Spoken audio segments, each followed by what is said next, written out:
Sabe, tem gente que olha para a Bíblia e, nossa, parece um livro gigante, né? Talvez intimidador.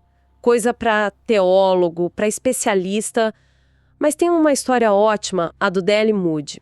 Lá no século XIX, imagina, um vendedor de sapatos, recém-convertido.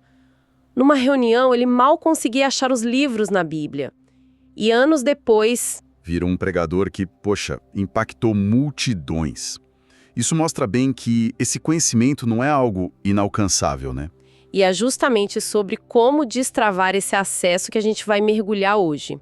Nossa fonte aqui são os trechos bem legais do livro Como Estudar a Bíblia Sozinho, do Tim LaHaye.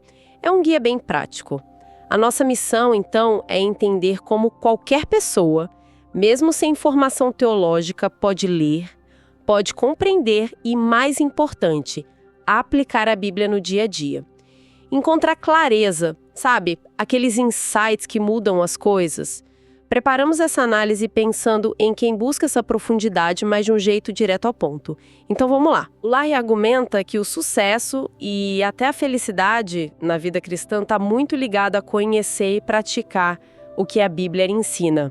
Ele até cita João 13:17, bem-aventurados sois se as praticardes. Mas assim, além dessa promessa de bem-aventurança, quais são os ganhos mais concretos? O que essa dedicação toda traz para o nosso dia a dia que é tão corrido? Pois é, essa pergunta é fundamental, né? O LaHaye lista vários benefícios práticos lá no capítulo 2, mas olha, dá para destacar alguns que realmente fazem a diferença e motivam a gente a começar. Primeiro ele fala de fortalecimento pessoal, sabe? Conhecer a palavra te equipa, te deixa mais forte espiritualmente para lidar com os desafios, com as tentações. Como diz lá em João 2,14. Se a gente negligencia isso, a tendência é acabar frustrado espiritualmente. Segundo ponto, e esse eu acho que mexe muito com a estabilidade emocional, é a certeza e a confiança. Certeza. Certeza da salvação, que ele até diz ser a base para a saúde emocional, sabe? Isso está em 1 João 5,13. E também confiança para orar, por entender melhor a vontade de Deus, como em João 15,7. Nossa, certeza e confiança parece algo muito valioso hoje em dia, com tanta incerteza em tudo, né? E como isso se reflete no bem-estar da pessoa. Diretamente. Isso gera uma paz e uma alegria que, não dependem do que está acontecendo fora. João 16,33, João 15,11 falam disso. Enquanto, o noticiário só traz ansiedade, a palavra oferece outra perspectiva, uma paz real. E tem mais, tem um efeito purificador e orientador. Ajuda a limpar a mente, sabe? O coração, João 15,3. E funciona como um guia claro para tomar decisões. O Salmo 119:105 fala da palavra como lâmpada. É uma bússola moral num mundo onde tudo parece relativo, né? Essa tal ética situacional. Verdade. E tem a parte de compartilhar a fé também, né? Exato. Capacita a pessoa para compartilhar a fé de um jeito natural. Explicar a esperança que tem, como diz 1 Pedro 3,15. Ele até conta a história de um tenente que só conseguiu falar de Jesus para os colegas depois que começou a estudar a sério. Antes, não sabia o que dizer. Que interessante. E aquele sucesso que ele menciona, como fica? Sim.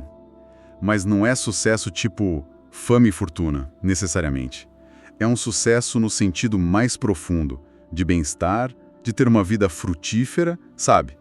Josué 1,8, Salmo 1:3 apontam para isso. Uma vida com propósito, com significado, que dá fruto.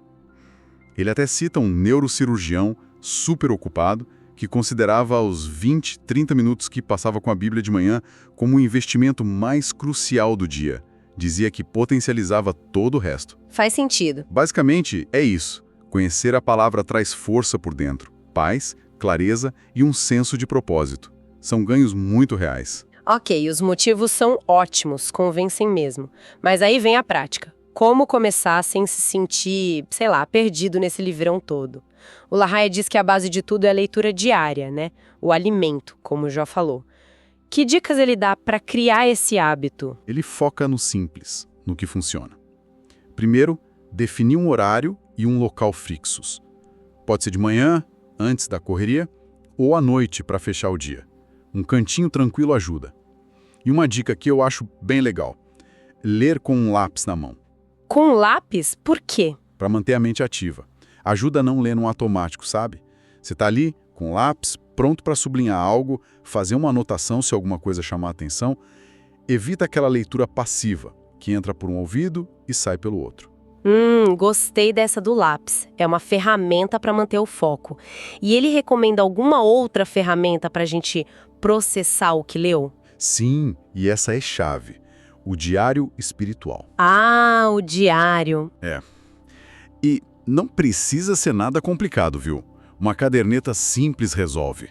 A ideia é anotar 5 coisinhas da leitura do dia. Mas, resumindo, a essência seria: primeiro, qual a mensagem principal de Deus para mim hoje naquele trecho?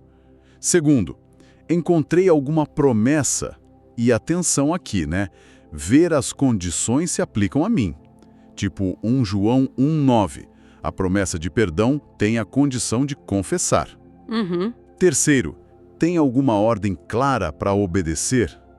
Quarto, identifiquei algum princípio eterno, tipo a lei da semeadura e colheita ou o princípio do jugo desigual? Jugo desigual. O que seria isso, rapidamente? Sim. Basicamente, a ideia bíblica de evitar formar parcerias muito profundas, tipo sociedade em negócios, ou casamento com quem tem valores espirituais ou éticos fundamentalmente opostos aos seus. LaRey até conta um caso de uma pessoa que evitou entrar numa sociedade numa gráfica por causa desse princípio e se livrou de problemas depois. Entendi. E o quinto ponto do diário? O quinto, e talvez o mais importante, é a aplicação pessoal e específica, ou seja, o que eu vou fazer sobre o que li hoje. Se leu Efésios 5:25, amai vossas mulheres, a aplicação não é só, preciso amar mais, tem que ser concreta. Vou fazer X ou Y para demonstrar amor à minha esposa hoje. É trazer para a vida real mesmo. Essa parte da aplicação parece ser o pulo do gato, né? O que realmente conecta a leitura com a vida. Mas olha, manter um diário, essa rotina toda, para muita gente é difícil. Como não desistir no meio do caminho? Esse é o grande desafio da constância. O diário em si já ajuda um pouco, porque cria uma expectativa, sabe? O que será que Deus vai me mostrar hoje? E permite ver o progresso, ou a falta dele. Facilita também rever o que você aprendeu, avaliar seu crescimento. Mas uma coisa importante sobre a leitura em si. Buscar sempre o contexto, ler o parágrafo, a ideia completa, não só um versículo solto fora de contexto, que pode levar a interpretações erradas. Certo, o contexto é crucial. E sobre a dificuldade com a rotina, o LaRey é bem direto ao ponto sobre disciplina. É? E qual é a fórmula dele para essa autodisciplina que, vamos combinar, às vezes parece que evapora?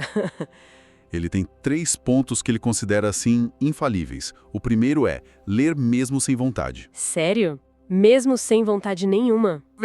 Leia até a vontade vir. A ação tem que vir antes do sentimento, nesse caso. Esperar ter vontade para começar, talvez nunca comece. O segundo ponto. Fazer um voto pessoal sério diante de Deus. É um compromisso forte. O exemplo clássico é aquele lema, sem Bíblia não há café da manhã. Inspirado lá em Jó 23:12, que diz que prezava mais a palavra que o alimento. Nossa, um voto assim parece bem radical. Mas talvez funcione para quem precisa desse empurrão extra. E o terceiro ponto? Não abrir exceções. Nunca. Jamais. A primeira exceção já enfraquece a decisão, abre a porta para parar. Ele faz uma analogia com dietas ou programas como o dos alcoólicos anônimos. A constância total é a chave do sucesso. É uma abordagem meio linha dura. Mas ele defende que funciona para formar o hábito sólido. Entendi. Disciplina e chave. Mas além de como ler, acho que o que ler também faz diferença no começo, né? Para não cair naquela armadilha de começar em Gênesis e, empacar no meio do Êxodo ou Levítico. Exatamente. O próprio LaRey confessa que caiu nessa no início. Por isso, a recomendação dele é muito clara.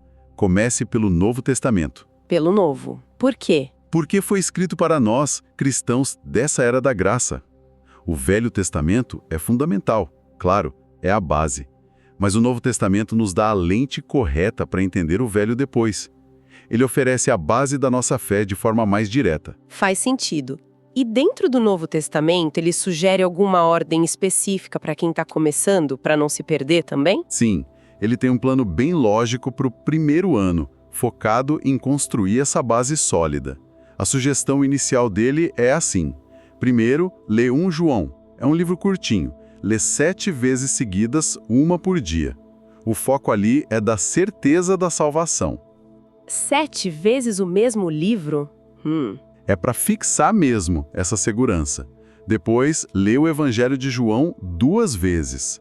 Esse fortalece a fé na divindade de Cristo. Em seguida, Marcos, também 2 vezes. Dá uma visão bem prática e dinâmica da vida de Jesus. É mais ação. E aí sim, explorar as epístolas menores de Paulo, tipo Gálatas, Efésios, Filipenses, que são cheias de conselhos práticos para a vida cristã. O plano dele continua, claro, inclui Lucas, Atos, Romanos. A meta que ele propõe é ler o Novo Testamento inteiro 2 vezes no primeiro ano, dando mais atenção a esses livros-chave no começo. A ideia é construir segurança na salvação, fé em Cristo, conhecimento da vida dele e prática cristã. Bem estruturado, parece um bom caminho para começar. Então, recapitulando, leitura diária, consistente, com um diário espiritual para registrar e aplicar, essa é a base.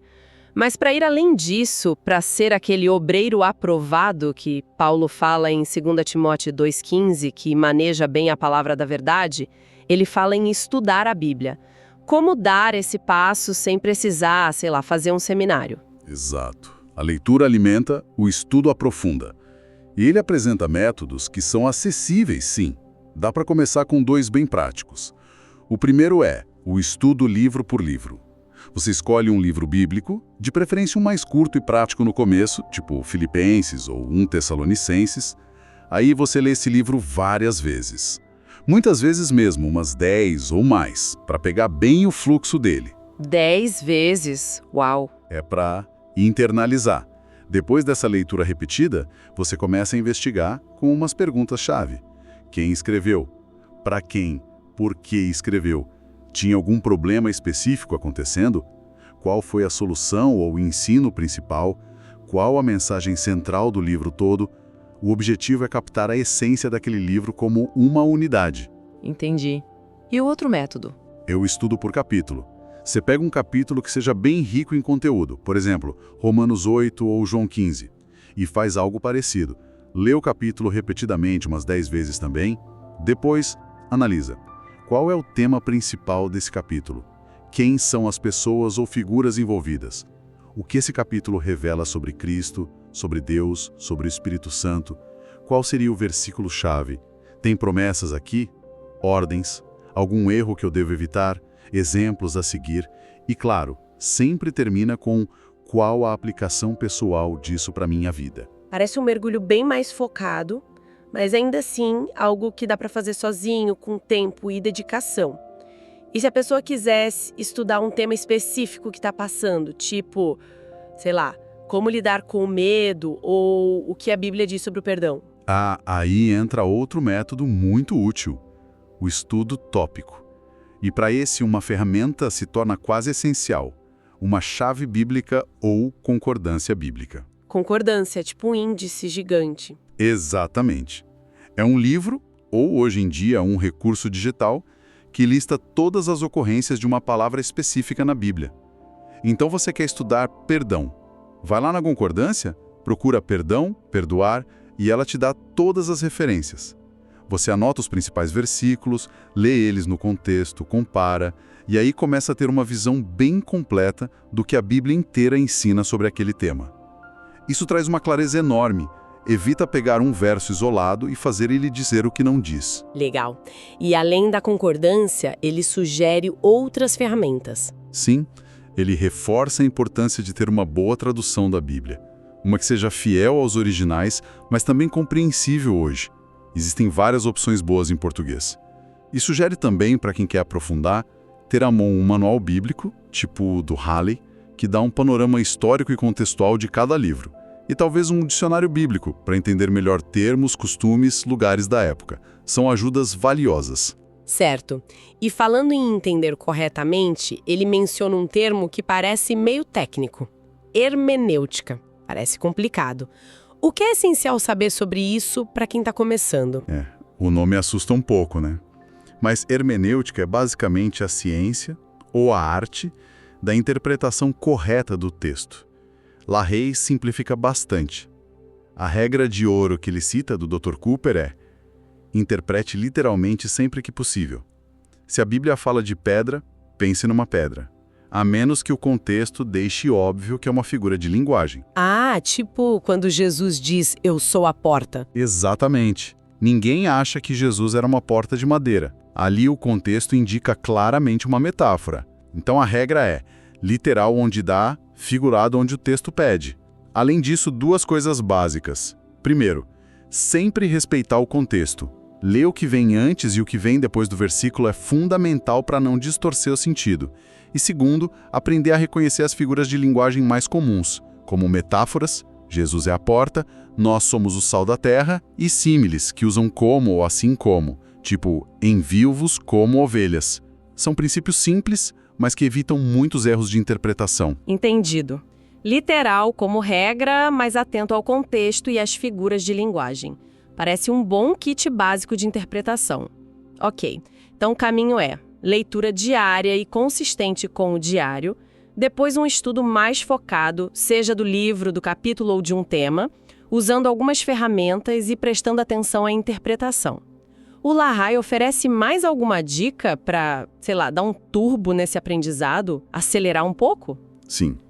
Tem uma última sugestão dele que pode parecer meio antiquada para alguns, mas que ele defende com muita paixão: a memorização de versículos bíblicos. Memorizar versículos? Hoje em dia, com tudo no celular, parece um desafio, né? Por que ele acha isso tão importante? Ele argumenta que é uma ferramenta poderosíssima para acelerar o crescimento espiritual. E que, apesar do que a gente pensa, está ao alcance de qualquer um que se dedique um pouquinho. Tá, mas quais são os benefícios práticos disso? O que justifica esse esforço de decorar? Olha, os benefícios que ele lista são bem concretos. Primeiro, ajuda na vitória sobre o pecado e as preocupações. Dê o Salmo 119, verso 11. Guardo no coração as tuas palavras, para não pecar contra ti. Na mente, na hora H, faz toda a diferença. A palavra certa surge no momento certo. Segundo, dá muito mais confiança para testemunhar, para falar da fé. Ter a palavra na ponta da língua é ter a espada do Espírito pronta para usar, sabe? Ele conta a história de um marinheiro, Rosenberger, que era novo convertido e começou a decorar versos. Um colega ateu zombava dele e o Rosenberger simplesmente respondia citando os versos que estava decorando sobre Deus, sobre salvação. E o colega acabou se convertendo, só com os versos memorizados. Puxa, que história! Essa do Rosenberger é impactante mesmo. Que mais? A memorização também promove a renovação da mente, que Paulo fala em Romanos 12, 2. Você começa a substituir os pensamentos errados, negativos ou ansiosos pelas verdades da Bíblia que você decorou. Isso muda a forma de pensar, traz clareza para tomar decisões, porque os princípios bíblicos ficam mais acessíveis na sua mente, e ajuda a entender melhor a Bíblia como um todo, porque os versos que você memoriza começam a se conectar uns com os outros, iluminando outras passagens que você lê. É como construir um repertório mental da palavra de Deus. Entendi os benefícios, são fortes, mas e a prática? Como fazer isso sem parecer uma tarefa escolar impossível? Decorar não é fácil para a maioria das pessoas. O método que ele sugere é bem simples e sistemático. A ideia é usar cartões pequenos, tipo cartões de visita.